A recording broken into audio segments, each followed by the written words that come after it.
name is Jess and welcome back to my channel. Today I have a sew along for the Valley Blouse, which is the Sew My Style pattern for July. I have actually already filmed this once before, but if you have been following me on Instagram or my vlogs, you will see that I lost all the footage because my SIM card broke. So this is actually my second time filming this, but actually I'm glad that I'm filming it after I've already made it once, because there are a few things that I found slightly tricky last time that I understand a bit more now, and so I hope I can talk you through those, because I think, yeah, they were confusing for me. So yeah, I thought I would talk you through those processes.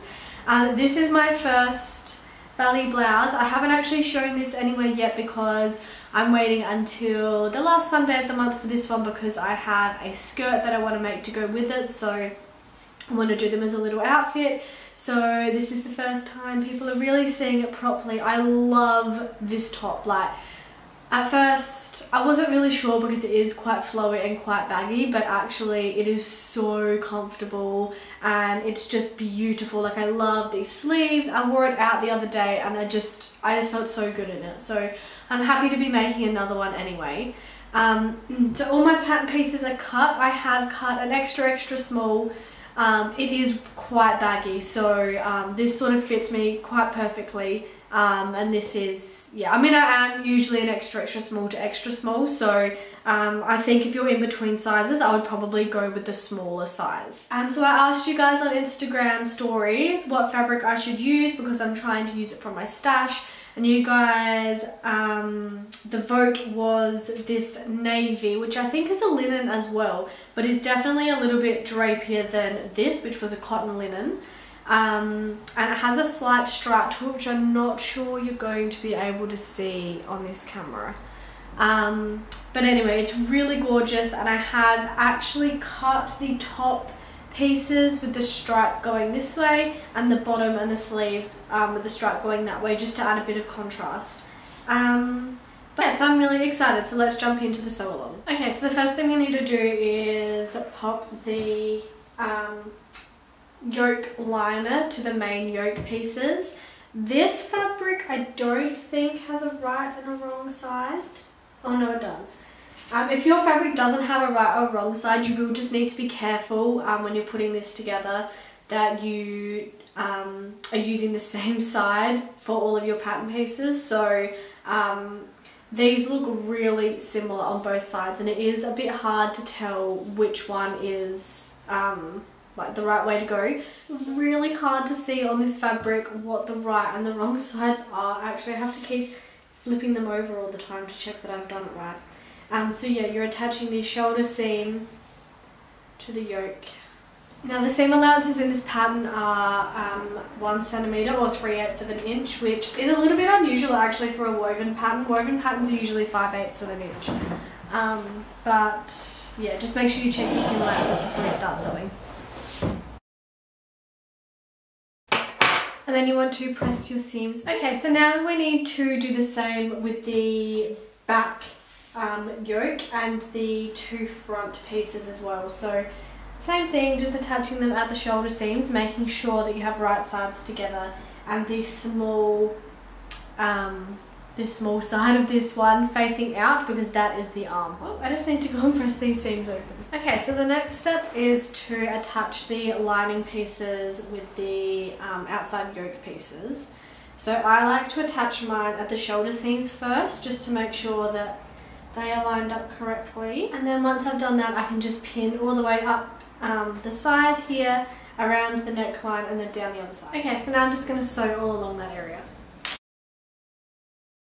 Okay, so the next thing we need to do is clip the seam allowances. I love using my pinking shears for this because they clip and they trim away seam allowance at the same time. So I'm just going to clip all of those seams. Always good to have one of these near you while you're sewing. They are so cheap from IKEA. You can get them at Spotlight, but they're like $2 at IKEA. So I always make sure I have one with me while I'm sewing. Okay, so the next thing you want to do is you want to turn everything inside out, and we will press this in a minute to make it all sit properly. Okay, so the next step, it says to top stitch the seam allowance of the yoke lining piece. So what that means is they want you to understitch the yoke liner. So you only have to do it for the yoke liner because these front pieces, as you can see, when you turn them inside out, they actually fold over themselves. Like, you don't see any of the raw edges, so they sit fine. Once you press them, they'll be fine. It's just that this bit here, I don't know if you can see, but see how that pokes up? So understitching essentially helps to keep that down. So I'm just going to understitch that bit. I'm going to zoom in and show you how I manipulate the fabric to do it. Okay, so I have my fabric laid out on my sewing machine, and what I want to do is to make sure that this seam allowance here is facing towards the yoke, because that's where you want to understitch it to, and then you fold the yoke bit back over. So what I like to do is, while I'm sewing, I like to hold this seam allowance with one hand to hold it down while I sew, just to keep it all in place. And so I can make sure I'm catching that seam allowance as I'm sewing.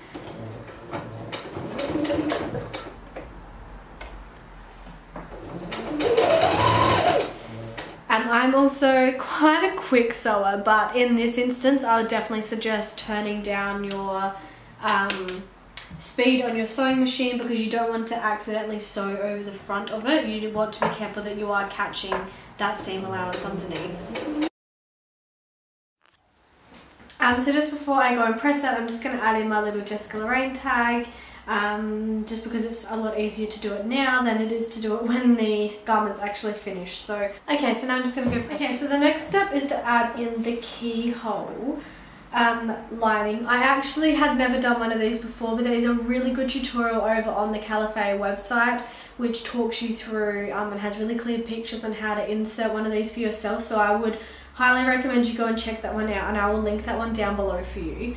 But essentially what you need to do is you need to, right sides together, pin the lining to the keyhole, which you will have cut out of one of your pieces, your bodice pieces. So I'm just going to pin that all the way around, and you do need a fair few pins for this, just to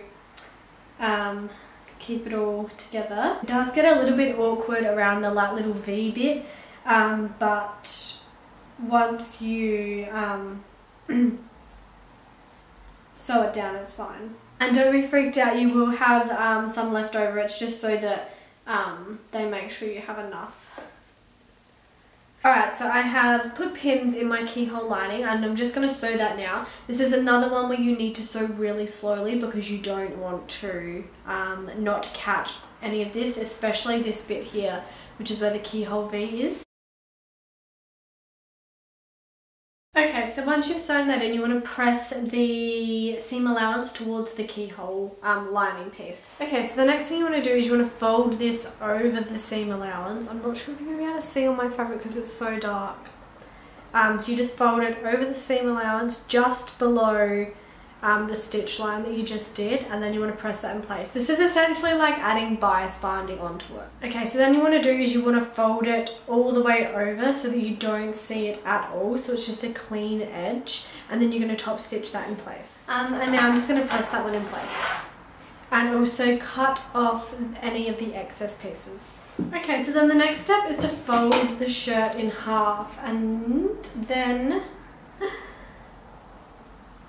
you want to sew down this little diagonal here just to keep it in place. I have to admit, I'm actually not a huge fan of the keyhole. I love this feature, but to me the keyhole just sits a bit weird, and I actually ended up slip stitching the center of it closed because you could actually see inside my shirt. Now I know that this fabric is not as drapey, so I'll be interested to see how it looks with this fabric.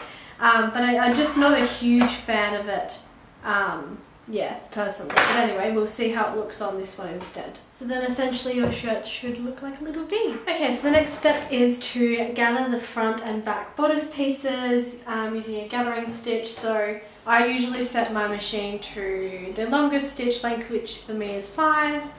So you're going to do one, it says, to do one 1 centimetre below the seam line, and then another centimetre below that one. By doing 2, it does give you a more even gather. I hate gathering, like it is one of my pet hates. I would rather do a pleat I never get them even, and yeah, I just feel like I don't do them very well.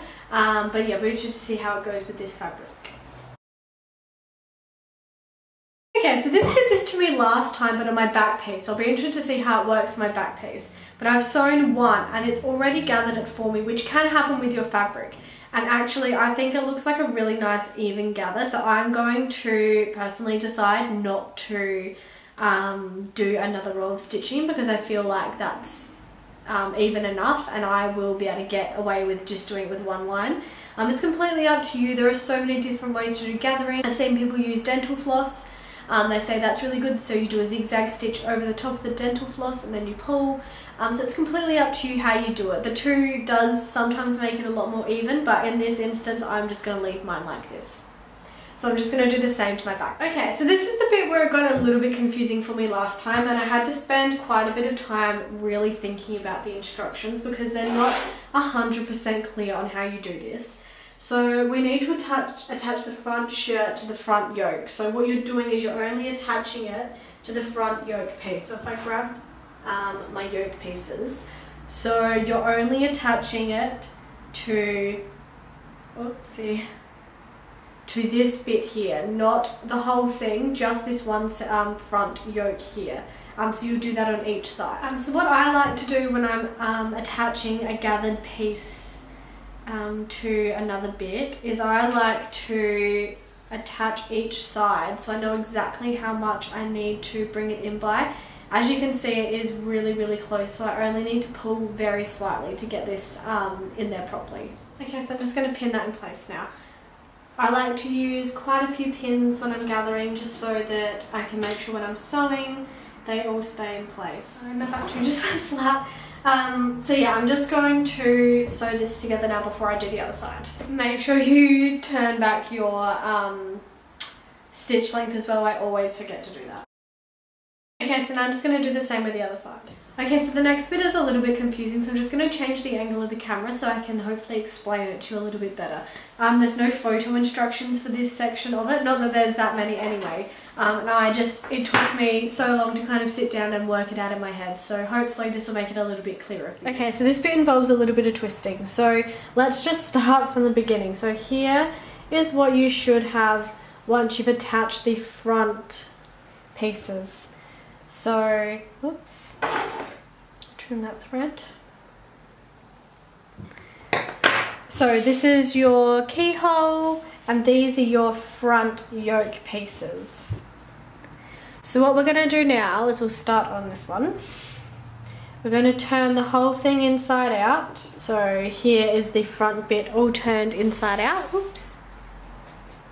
So now what we're going to do is we're going to take this yoke piece here, which is just hanging loose, and we're going to twist it around the front so that the right sides are facing, and we're going to pin it to the front yoke and the bodice bit, which is the bit we've just sewn. So you just want to make sure you're pinning it to that seam allowance there. And I'm just going to do that all the way along. Now it gets a little bit trickier as you get closer to the middle here because it's all a bit twisted. So just make sure you are catching everything. So now I just want to make sure that I have this bit done.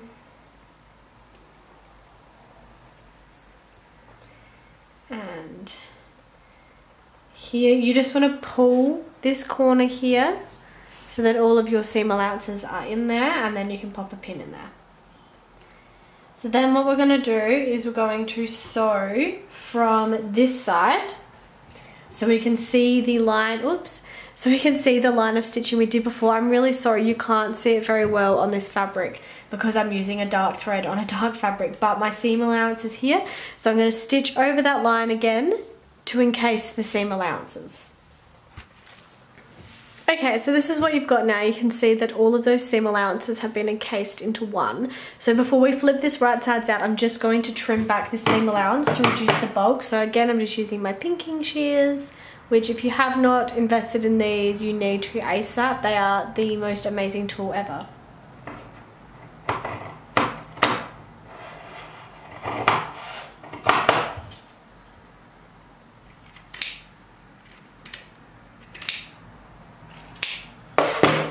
Okay, so now that we've trimmed those seam these seam allowances back, we're going to flip it right sides in. So I'm just going to pull this corner through and push all of those seams out. And you can see now, so this is our front side and this is our back side. So they look the same. All of the seam allowances have been enclosed. So it's actually a really, really nice way of finishing off, and you can see where the keyhole is. Everything is just finished off nicely. So I'll explain that again on the other side. So here it is, right sides out. This is what we did with the gathering stitches. So we're going to turn this inside out.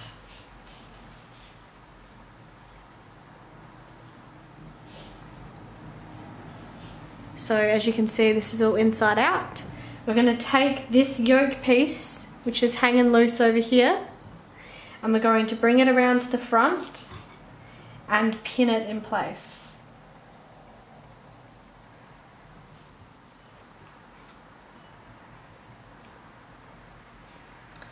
So we're just going to pin that to the seam allowance. This makes so much more sense to me now. When I did it on this green one that I'm wearing, it like took me so long, and then I did it, like I worked out how to do it, and then when I went to do it on the other side, I had a complete mental blank on how I'd done it. So it took me another 5 minutes to work out how I'd actually done it on the other side. So be patient. I hope this has made it a little bit clearer for you, but yeah, don't give up. You'll get there in the end. It's just the instructions don't really explain it like that well, and because there's no photos that go along with this, it was a little bit confusing. Alright, so I've got that all pinned. So again, I'm going to flip it over to this side where I can see my stitching from before, and I'm just going to sew that down, that stitching. Okay, so as you can see, I've stitched that all together now. So we're just going to turn this one to the right side as well. So we're just going to bring this corner through, and this is the right side, and this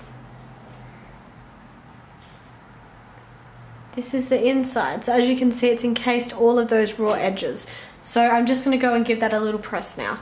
Okay, so the next step is to sew the back fabric to the back yoke. Okay, so now that we've sewn that, it's the next step is to sew the side seams together. So at this point, you just want to make sure that everything is the right way out, especially these front pieces, that they're not twisted in any way, and that you've got this all correct before you sew the side bits together.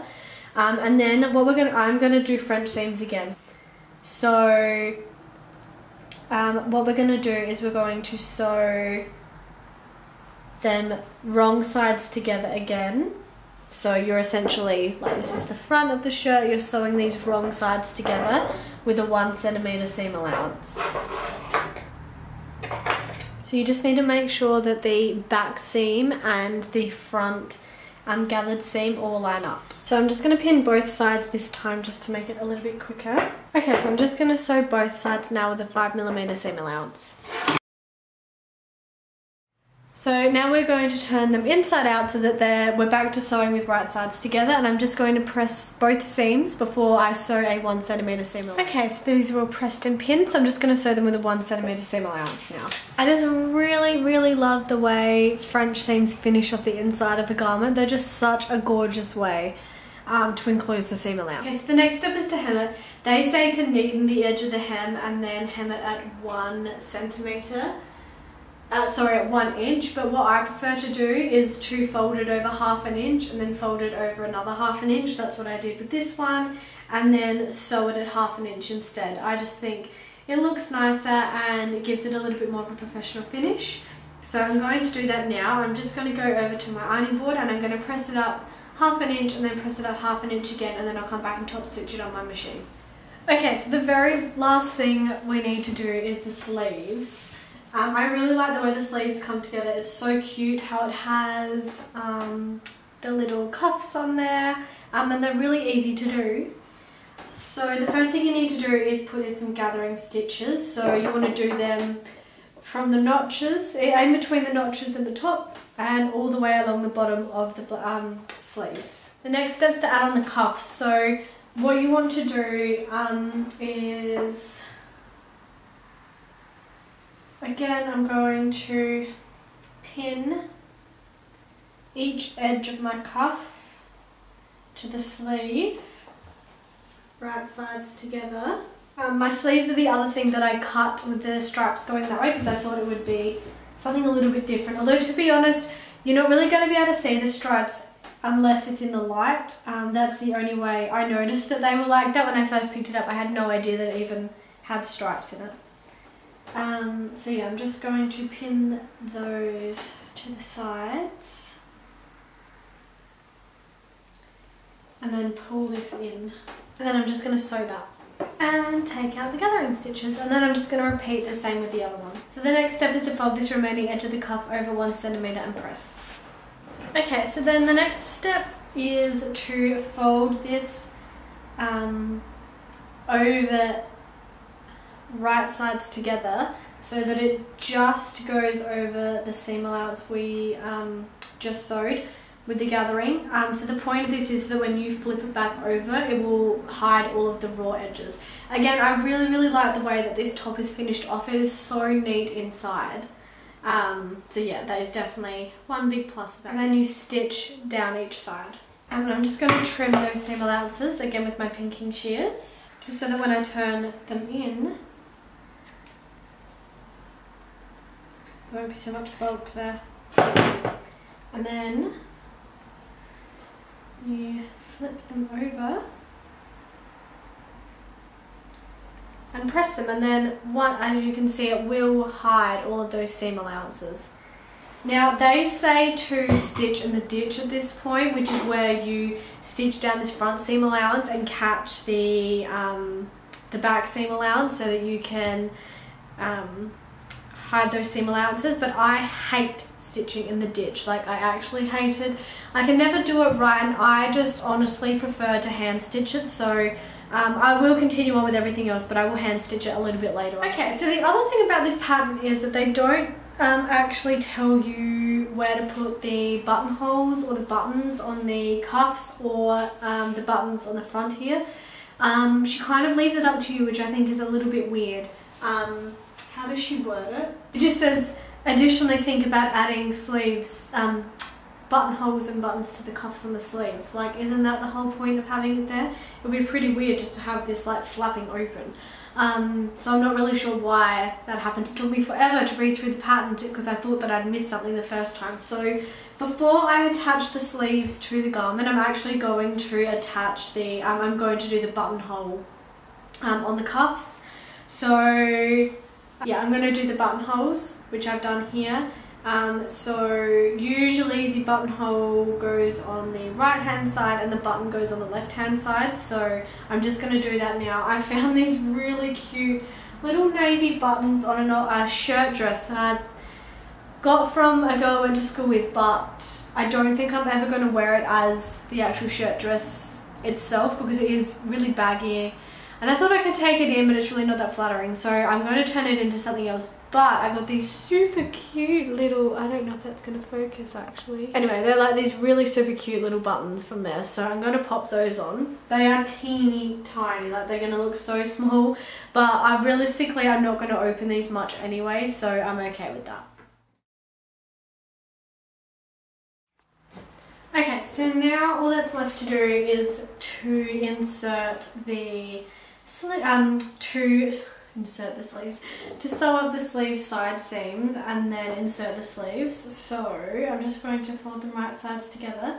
Now the really cool thing about these sleeves and the way they do them is to achieve this bit, there's no button placard or anything, which is awesome, makes it so much easier. It's just you sew up until 5 centimeters away from the cuff, and then it just sort of folds itself in. It's really cool the way it's done, and it means you don't have to insert a button placard, which is amazing because I'm really crap at doing that. Plug my pedal back in and change it back to normal stitches. Alright, so now what you need to do is you need to press these seam allowances open. You can't do French seams on the sleeves because of the way that you need to do the cuff, like placard thing, which is fine, but if you did want to, I would suggest that you finish off the seam allowances to your liking. I haven't done that. I probably should have done that before I started, but anyway, I'm just going to go and press them open now. Okay, so now all that's left to do is to add the sleeves onto the top itself. So you want the sleeves to be right sides out and the top itself to be inside out. And then I just like to line up the seam. Now I pin up to the gathering stitches, and then again I like to from there gather, so I know exactly how much I need to gather it by. I just find that is so much easier than trying to gather it before you put it in. So then as you can see, I can just gather now how much I need to fit it in, which actually isn't very much. Again, I decided to only do one line of stitching because I find that it works a little bit easier for me. And then I just sew. Okay, so I'm just going to do the other sleeve and put the buttons on, and then I'll come back to you.